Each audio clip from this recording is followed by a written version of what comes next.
Hello everybody, Alkaslice here, another video for you awesome people out there.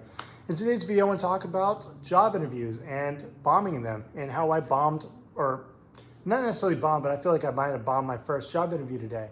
And let's talk about that. By the way, if you're new to the channel, if you wouldn't mind sticking around to the end of the video and leaving a comment. I typically reply to all comments unless they're spam. If they're spam, I typically don't reply to them, I just delete them. But if you have a question, you want to talk about your experience, then I am all ears, man.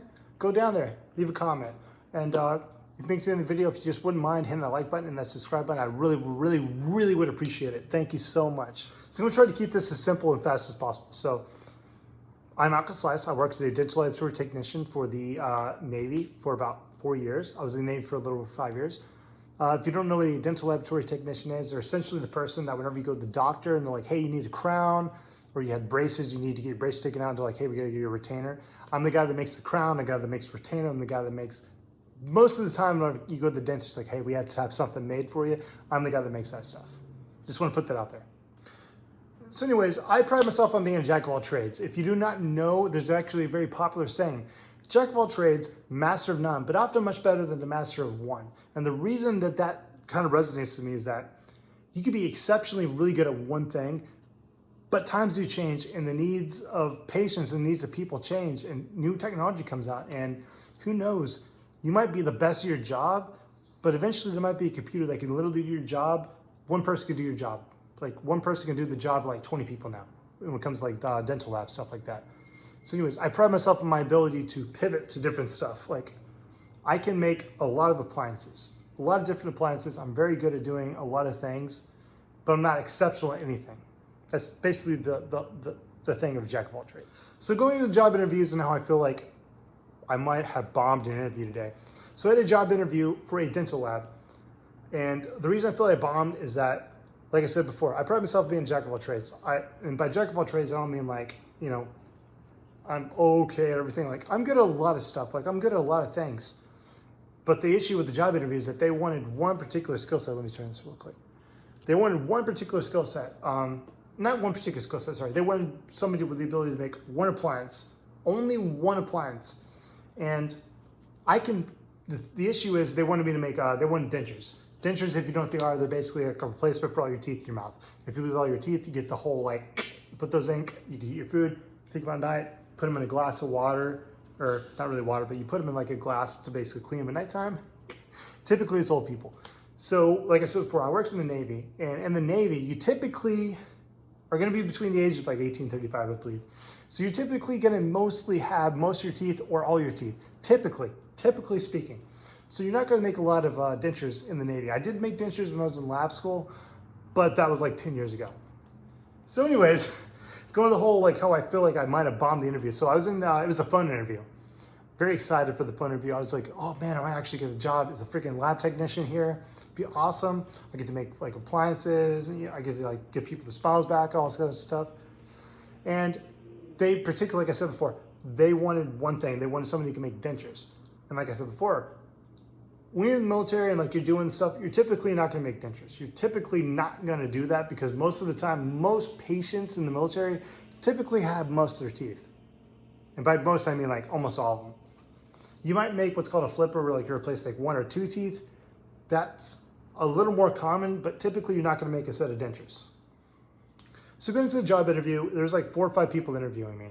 It's pretty rough because they're asking me like extremely like by the book questions, and by the book I mean like it's just like, oh, I got to interview this guy, I got to interview this guy. Okay, let me just grab a question because I don't feel like thinking about something. Okay, open a book. Okay. Ooh. What are the 3 things you do with this, blah, blah, blah? What are the 3 steps and blah, blah, blah? It's just, and the thing about it is that typically if you're a lab technician, yes, you know how to make appliances. You learn how to make appliances. There's steps. There obviously are steps. There's things you want to look for. But the thing I ran into in the interview is that they're specifically asking for, what are the 3 things of this? And it's just, I'm not trying to like disparage the people, by the way, please. I don't want you to think I'm trying to disparage this. I'm just trying to talk about like how I feel like, God damn, that was a crappy interview. But it was a very textbook question. I don't mean textbook is like, oh, you should expect this question. It's just, they asked a question that was like they wanted a very, very, very particular answer. And it's a very, very particular question about making dentures. And on my resume, it says, I don't really make dentures. It says, so you do your resume, you do the questionnaire. The questionnaire, I said, I made dentures in school, but I haven't made them since.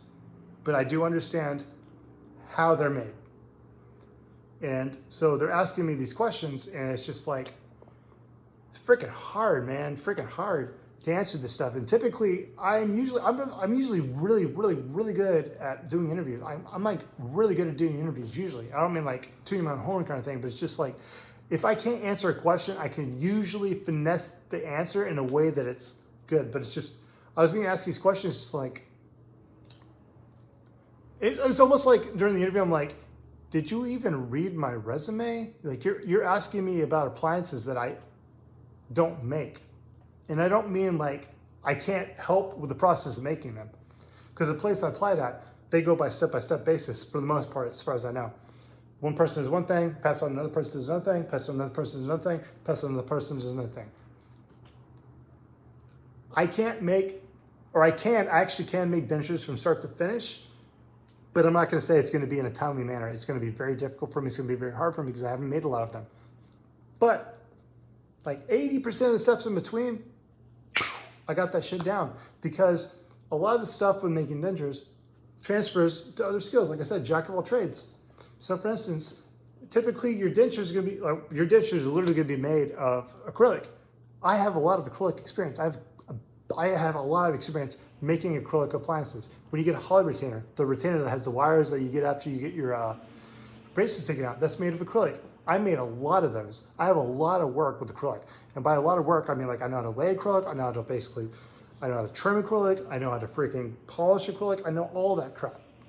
But as far as like setting teeth for dentures, that's the thing that I'm kind of like lacking on. And then the second thing is just like they kept asking like these questions. It's like they really wanted a very, very particular answer. I don't mean particular, like you got this thing. Like, no, I'm like talking like they wanted like,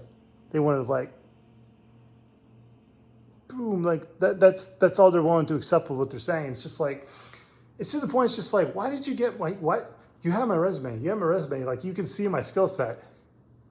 I have references, like, or not references, I have people you can call, to ask about my skill set. And it's just like, it felt like they didn't call anybody who knew me. They didn't read my resume, like just like, okay, here's a guy, just fucking talk to this guy. And I'm thinking like, okay, cool, maybe I'm gonna do this interview. I have a lot of skills, I'm gonna do a lot of stuff. And I went through the whole interview and just like, by the time the third question came around, I was like, oh God, I don't feel this is going well anymore.